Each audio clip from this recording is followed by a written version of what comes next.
சௌமியா பிரவீன்குமார். இன்னைக்கு என்னோட கிச்சனில் நம்ம என்ன ரெசிபி பார்க்க போகிறோன்னா, சப்பாத்தி ரொட்டிக்கெல்லாம் ஒரு சூப்பரான சைட் டிஷ் தான். எக்கு வச்சு ஒரு கீமா கிரேவி தான். இதை எப்படி பண்ணுறதுன்னு பார்க்கலாம் வாங்க. இதுக்கு ஃபஸ்ட்டு நம்ம முட்டையை வேக வைக்க போகிறோம். அதுக்கு ஒரு கடாயில் நான் தண்ணி ஆட் பண்ணியிருக்கேன். இந்த தண்ணி சூடானதுக்கப்புறம் இதில் நான் 5 முட்டையை சேர்த்திக்கிறேன். இது 2 பேர்த்துக்கு சரியாக இருக்கும். இப்போ இது வேகிறதுக்காக கொஞ்சமாக உப்பு ஆட் பண்ணிக்கலாம். ஒரு 10 நிமிஷம் கழித்து ஸ்டவ்வை ஆஃப் பண்ணிக்கலாம். இப்போ இந்த முட்டை ஓட பிரித்து இந்த வேக வச்ச முட்டையை தனியாக எடுத்து வச்சுக்கலாம். இந்த மாதிரி ஒரு கிரேட்டரை வச்சு முட்டையை துருவி எடுத்துக்கலாம். இந்த மாதிரி துருவி எடுத்து வச்சாச்சு. இப்போ கிரேவி பண்ணுறதுக்கு ஒரு மிக்சர் ஜாரில் 2 தக்காளி ஆட் பண்ணிக்கலாம். இது கூட ஒரு 10 பல்லு பூண்டும் ஒரு சின்ன துண்டு இஞ்சியும் சேர்த்திக்கலாம். இதை ஒரு ஃபைன் பேஸ்ட்டாக அரைச்சிட்டு வந்துடலாம்.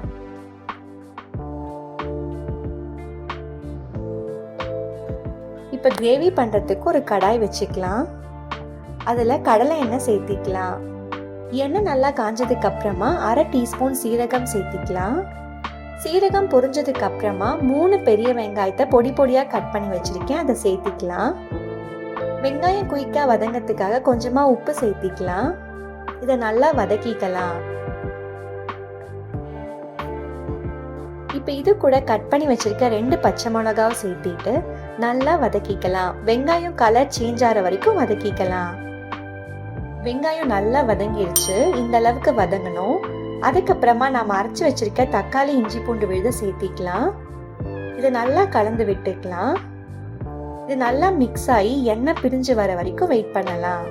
எண்ணெயெல்லாம் நல்லா பிரிஞ்சு வந்திருக்கு. இந்த ஸ்டேஜில் நம்ம மசாலா பொடி ஆட் பண்ணிக்கலாம்.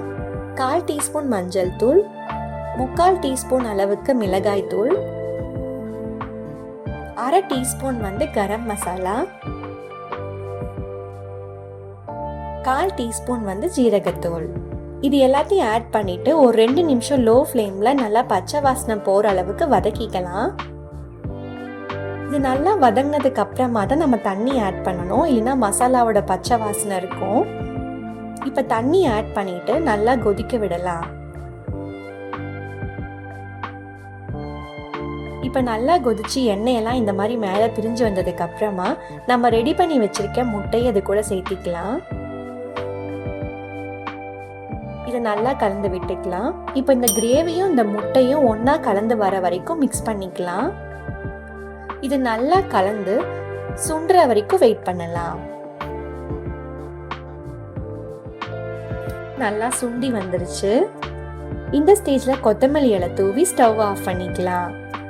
இட்லி, சப்பாத்தி, ரொட்டி, பூரிக்கெல்லாம் ஒரு சூப்பரான சைட் டிஷ்ஷாக இருக்கும். கண்டிப்பாக ட்ரை பண்ணி பாருங்கள். இந்த மாதிரி சிம்பிளான குயிக்கான ரெசிபிஸை உங்களுக்கு பார்க்கணுன்னா என்னோட சௌமியா இந்த கிச்சன் சேனலை சப்ஸ்கிரைப் பண்ணிக்கோங்க. தேங்க்யூ ஃபார் வாட்சிங் மை வீடியோ.